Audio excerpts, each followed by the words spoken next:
Bom dia, bom dia, bom dia. Quarta-feira, mais uma quarta, né? Na nossa semana, no nosso mês, na nossa vida. E nós aqui, nosso compromisso diário, nossa leitura do Evangelho segundo o Espiritismo e do Livro dos Espíritos, nossos grãozinhos no caminho. Vamos lá ver que a nossa colheita de hoje, desses grãozinhos, vai nos trazer, né?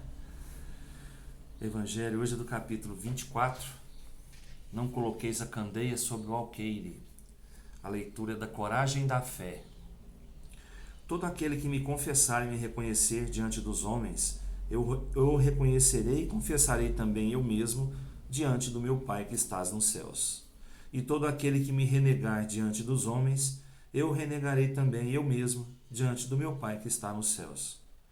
Se alguém se envergonha de mim e das minhas palavras, o Filho do Homem se envergonhará também dele, quando vier em sua glória e na de seu Pai e dos santos anjos.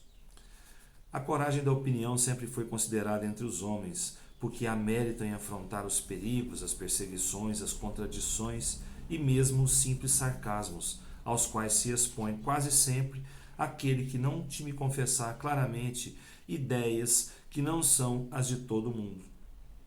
Aqui, como em tudo, o mérito está em razão das circunstâncias e da importância do resultado. Há sempre fraqueza em recuar diante das consequências da opinião e em renegá-la, mas há casos de uma covardia tão grande quanto a de fugir no momento do combate. Jesus assinala essa covardia do ponto de vista especial da sua doutrina, dizendo que se alguém se envergonha das suas palavras, ele se envergonhará também dele, que renegará aquele que o tiver renegado, que aquele que o confessar diante dos homens o reconhecerá diante do seu Pai que está nos céus, e em outros termos, aqueles que tiverem medo de se confessarem discípulos da verdade, não são dignos de serem admitidos no reino da verdade. Perderão o benefício de sua fé, porque é uma fé egoísta que guardam para si mesmos, mas que escondem com medo de que lhes cause prejuízo neste mundo, enquanto que, colocando a verdade acima de seus interesses materiais, aqueles que a proclamam abertamente trabalham ao mesmo tempo para o seu futuro e o dos outros.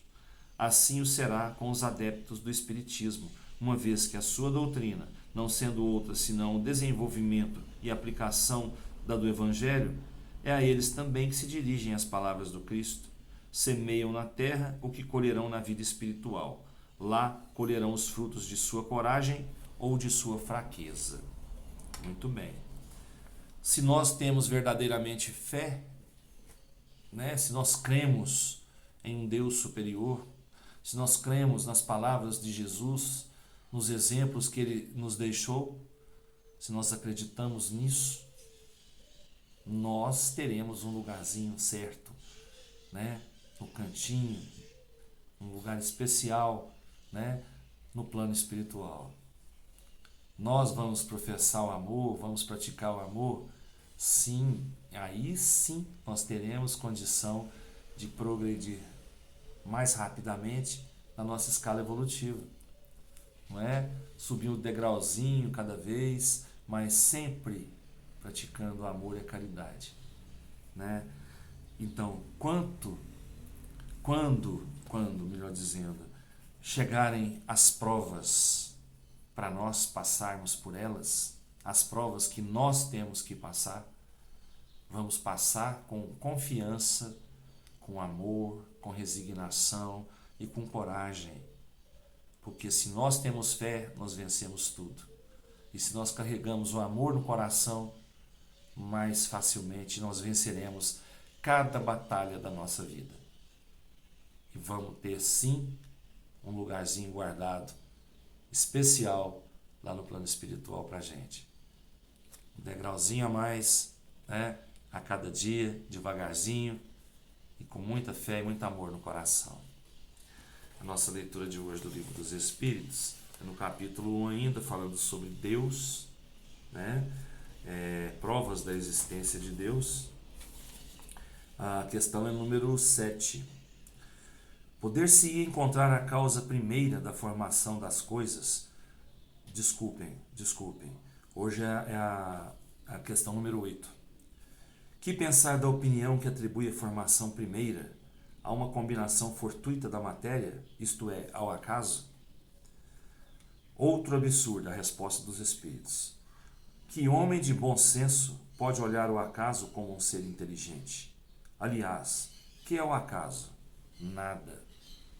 A harmonia que regula as atividades do universo revela combinações e fins determinados, e por isso mesmo revela a força inteligente. Atribuir a formação primeira ao acaso seria um contrassenso, porque o acaso é cego e não pode produzir os efeitos da inteligência. Um acaso inteligente não seria mais um acaso. É realmente um absurdo a gente pensar isso, né? Que tudo se deve ao acaso. Que tudo se deve ao acaso. O acaso iria colocar as combinações tão perfeitas que Deus fez. O ser inteligente que é o homem conseguiria pensar que ele foi formado pelo acaso, pela união de partículas? Não. Cada órgão do nosso corpo tem uma função, e essa função foi determinada por Deus, não pelo acaso. Deus nos criou perfeitos. Deus nos criou seres perfeitos. Tudo o que Deus criou, foi criado com um pensamento, com uma intenção, com uma propriedade, vamos dizer assim. Tudo tem um significado. Tudo que ele fez tem um significado. Nada foi feito pelo acaso. Como diz o Espírito, o acaso é nada. Nada foi criado fortuitamente. Tudo tem um sentido. As ligações que são feitas para que haja vida, para que haja beleza, tudo tem um sentido. Tudo foi feito por Ele. Não adianta, isso é inquestionável. Me perdoem os ateus, mas existe um Deus que olha por todos nós. Um beijo no coração de cada um, que Jesus nos abençoe, nos proteja, nos dê muita luz, paz e amor nesse dia. Fiquem com Deus, até amanhã se Deus quiser, e eu tenho certeza que Ele quer.